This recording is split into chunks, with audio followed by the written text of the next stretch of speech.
చూద్దాము. ఇటు వివాదాలకు కేర్ ఆఫ్ గా మారుతున్నారు చిన్నజీయర్ స్వామి. గతంలో సమ్మక్క సారక్క అమ్మవార్ల విషయంలో అయినా, ఆ తర్వాత ఆయన చేసిన కమెంట్స్, హిందువులు అనే పదంపై చేసిన వ్యాఖ్యల విషయంలో అయినా సరే, అండ్ ఇప్పుడు ఆదిశంకరాచార్యపై చేసిన వ్యాఖ్యలపై అయినా, ఇలా విషయం ఏదైనా సరే ఆయన వ్యాఖ్యలు తీవ్ర ప్రకంపనలు రేపుతున్నాయి.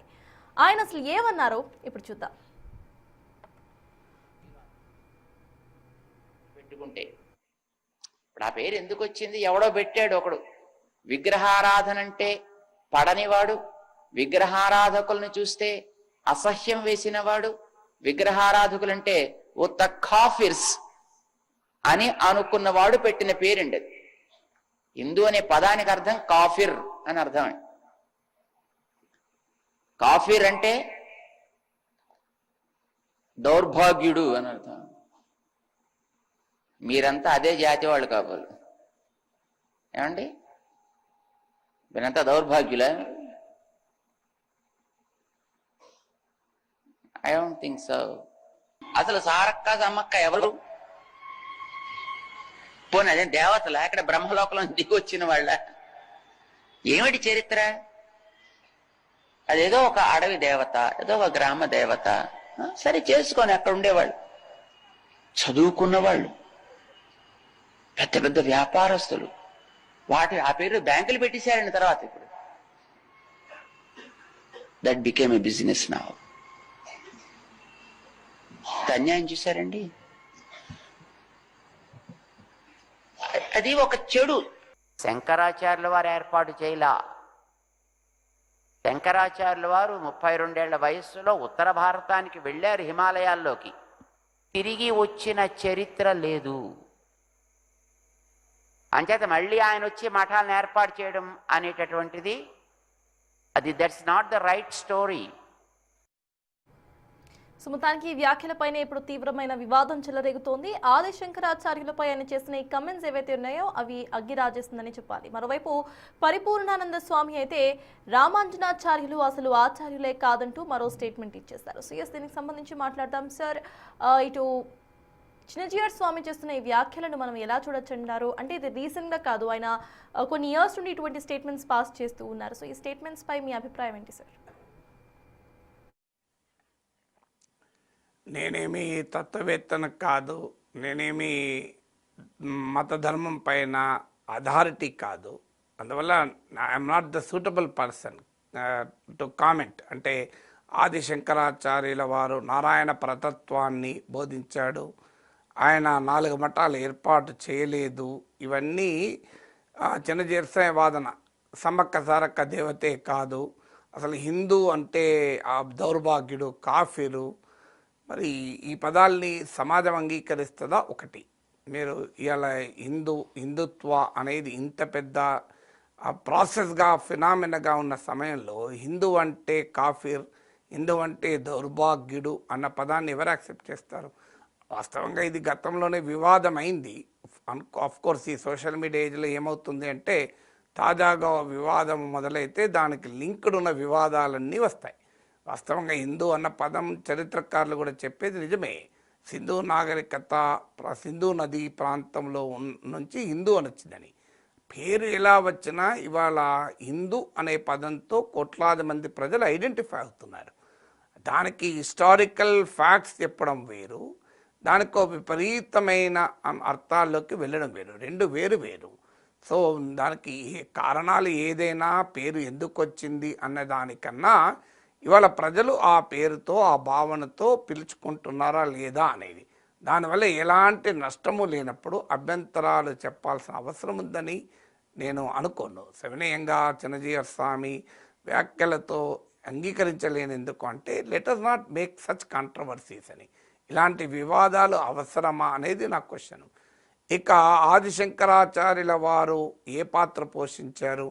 ఆదిశంకరాచార్యుల వారు, రామానుజాచార్యుల వారు ఇద్దరు భారతీయ తాత్విక విజ్ఞాన సంపదకు ఒక మారుపేరు. They are the great symbols of, great protagonist, great proponents of Indian philosophical tradition.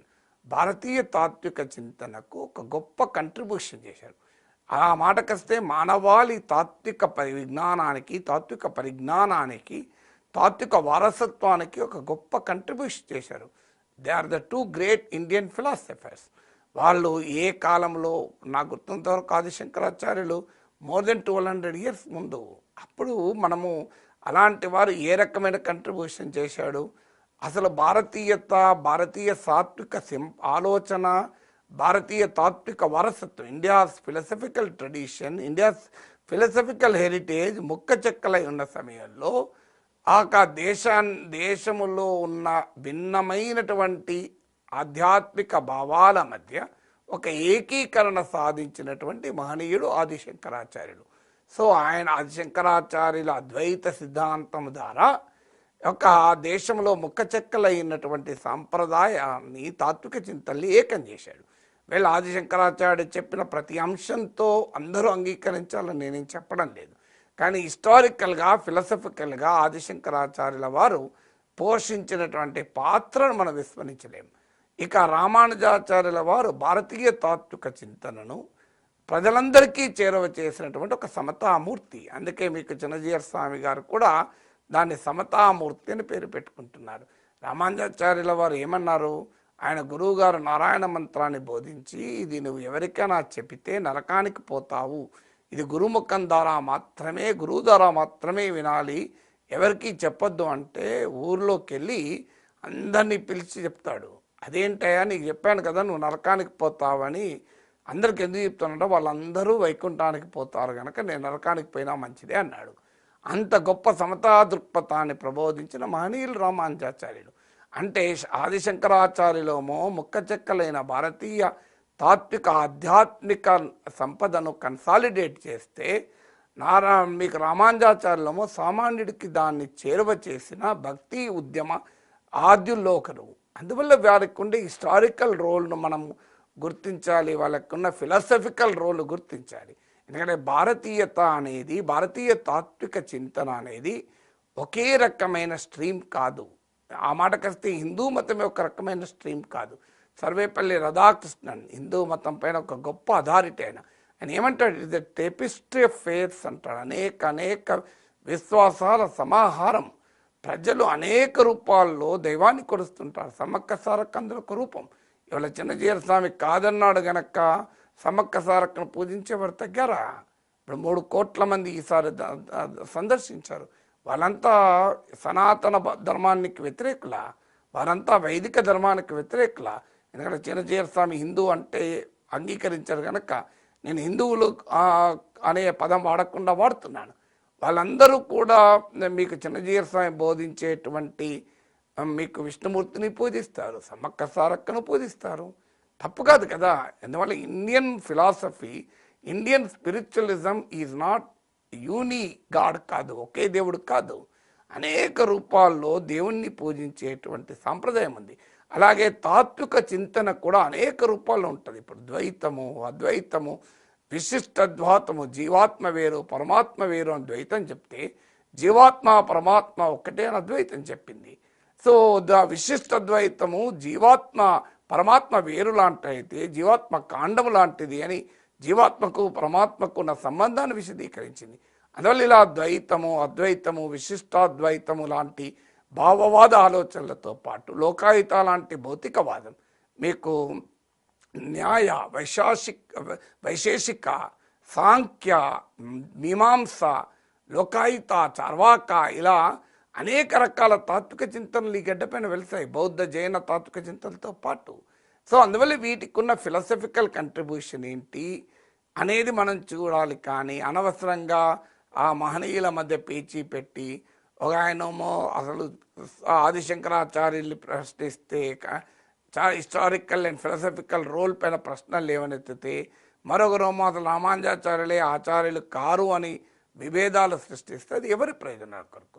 ఎప్పుడైనా ఎంత గొప్పవారైనా ఒకటి ఆలోచించాలి. మనం ఒక మాట అన్నప్పుడు అందులో పెద్దలు, అందులో ఆధ్యాత్మిక గురువులు ఒక మాట అన్నప్పుడు లోక కళ్యాణానికి ఉండాలి. ఒక మాట ఎందుకు అనాలి, మీరు ఆ కారణం ఏంటి, దీని పర్పస్ ఏంటి, దీనివల్ల ప్రయోజనం ఏంటి అని ఆలోచించాలి కదా. ఈ రకమైన వివాదాలను రేకెత్తించడం వల్ల సమాజ హితానికి ఇది ఉపయోగపడుతుందా? ఆధ్యాత్మికవేత్తల నుంచి మనం ఆశించేది సర్వమానవ సౌభ్రాతృత్వం, సర్వలోక కళ్యాణం. అలాంటి ఒక గొప్ప ఆలోచనలను మనం ఆవిష్టించాలి. సమాజాన్ని ఐక్యం చేసి సమాజాన్ని ధర్మం వైపుగా, మంచి వైపుగా నడిపించాలి. సమాజంలో విభేదాలను పెంచి పోషించకూడదు. ఇప్పటికే సమాజం అనేక రకాల విభేదాలతో, వివాదాలతో సతమతమవుతున్న సమాజం. ఆధ్యాత్మికవేత్తల ప్రయోజనం ఏంటి, వారి కృషి ఎలా ఉండాలంటే సమాజంలో సహనాన్ని, సమాజంలో సామరస్యాన్ని, సమాజంలో ఐక్యతను, సమాజంలో సమధర్మాన్ని వారు ప్రమోట్ చేయాలి. ఇలా మన విభేదాలను తెచ్చుకోగలిగితే అది దేశహితానికి తోడ్పడదు. అందులో భారతీయతకు ఉండేటువంటి స్వభావం రీత్యా ఆధిపత్యం మంచిది కాదు. ఫిలాసఫీస్ అనేకం ఉండొచ్చు. నా ఫిలాసఫీ గొప్పది అని ఒక ఆలోచన ఎప్పుడైతే మొదలవుతుందో అది సమస్యలు తెస్తుంది. సో ఎవరిపైన ఆధిపత్యం చెలాయించకూడదు. ఈశాోపనిషత్తులో చెప్తారు, ఒక జీవరాశి పైన మరో జీవరాశి ఆధిపత్యం చెలాయించకూడదని. ఒక తాత్విక చింతన మరో తాత్విక చింతన పైన ఆధిపత్యం కోరుకోకూడదు. దాని మధ్య ఇంటరాక్షన్ ఉండాలి. ఆ రెండు భిన్నమైన తాత్విక చింతనలు మరొక గొప్ప తాత్విక చింతనకు రూపకల్పన ఇవ్వాలి. తత్వవేత్త అంటాడు, philosophers have interpreted the world in many ways but the thing is to change it అంటాడు. తత్వవేత్తలు ప్రపంచాన్ని పరిపరి విధాలు నిర్వచించారు, కానీ కావలసింది దాన్ని మార్చడం అంటాడు. సో దాన్ని మార్చడం గురించి ఆలోచించాలి. గౌతమ బుద్ధుడైతే కాలామసుత్తలో అంటాడు, దేవుడు ఉన్నారా అని అడిగితే దేవుడు ఉన్నారా అనే ప్రశ్నకు నా జీవిత కాలంలో నీ జీవిత కాలంలో సమాధానం దొరకదు అని చెప్పి నువ్వు దాన్ని ఆలోచించకూడదని అనడం లేదు. ఆలోచించుకో, కానీ ఈలోగా దుఃఖానికి కారణం నీకు తెలుసు. ఆ దుఃఖం అంటే ఏడుపనే కాదు అర్థం, సఫరింగ్ అని అర్థం బౌద్ధమత పరిజ్ఞానం ప్రకారం. సో హ్యూమన్ సఫరింగ్ ఇది మన కళ్ళ ముందు కనబడుతుంది. దీన్ని మార్చుకుందాం. ఎల్యూజివ్ క్వశ్చన్, దేవుడు ఉన్నారా, అదొక తాత్వికమైన ప్రశ్న. ఆ తాత్విక ప్రశ్నకు అన్వేషించుకుందాం, తాత్విక చర్చ పెట్టుకుందాం, ఆలోచించుకున్న ఆధ్యాత్మిక చర్చ పెట్టుకుందాం. కానీ ముఖ్యము ఇది కదా అని చెప్పి ఒక విషముతో కూడిన బాణము ఒక వ్యక్తికి తగులుతుంది. అప్పుడు వైద్యుడు వచ్చి ఆ బాణం తీయబోతుంటే ఆ బాధితుడు అంటాడు, బాణము తీయకు, ఒక వైద్యుడా ముందు నాకు ఈ బాణం వేసిన వాడు ఎవడో చెప్పు, వేసడానికి కారణం ఏంటో చెప్పు, ఆ విషము ఏ పదార్థంతో తయారు చేసిందో చెప్పు, నా పైన ఎందుకు వేశాడో చెప్పు అని అడిగితే ఆ వైద్యుడు అంటాడు, ఇవన్నిటికీ సమాధానాలు వెతికే లోపల నువ్వు ఉంటావా అని అడుగుతాడు. అందువల్ల ముందు చేయాల్సిన పనిని ఆ బాణాన్ని తొలగించి విషము నీ శరీరంలో ఎక్కకుండా చూడాలి కదా అంటాడు. అంటే what is immediate and what can wait అని గౌతమ బుద్ధుడు కాలామసుత్తులో చెప్తాడు. అందువల్ల ఇలాంటి ఎల్యూజివ్ టాపిక్స్ అంటే ఎంతకు అనంతమైంది అనేక భావాలకు అవకాశం ఉన్న తాత్విక చింతనను మనము ఇప్పుడు సమాజంలో ఉండే ప్రజల ఐక్యతను భంగం వాటిల్లడానికి ఎందుకు వాడాలి అంటానండి. లెట్ ద డిబేట్ కంటిన్యూ, కానీ అది ఐక్యతకు దారితీయాలి, సర్వమానవ సౌభ్రాతృత్వానికి దారితీయాలి, మానవులకు కొత్త మార్గాన్ని చూపెట్టగలిగి మరింత మెరుగైన మార్గాన్ని చూపెట్టగలగాలి తప్ప ఎవరు ఇక్కడ శంకరాచార్యుల వారు గొప్పవారా, రామానుజాచార్యుల వారు గొప్పవారా, ఈ చర్చలో ఉపయోగం ఏమి ఉండదు కదా. అందువల్ల పెద్దలకు ఆధ్యాత్మికవేత్తలకు మనం కోరుకునేది ఏంటంటే, అయ్యా ఈ వివాదాలు అనవసరంగా సమాజానికి మంచిది కాదు. సో ప్రజలు అనేక రూపాల్లో దేవుణ్ణి పూజిస్తారు. రామకృష్ణ పరమహంస అంటాడు, మార్గాలు వేరైనా దేవుడు ఒక్కడే అంటాడు. ఆ మాటకత్తే విష్ణుతత్వమే చెప్తుంది కదా. ప్రహ్లాదుని శ్లోకం మనకందరికీ తెలదా, చక్రి సర్వోపగతంబు ఎందెందు వెదికిన అందందు కలదు దానవాగ్ని అంటాడు కదా.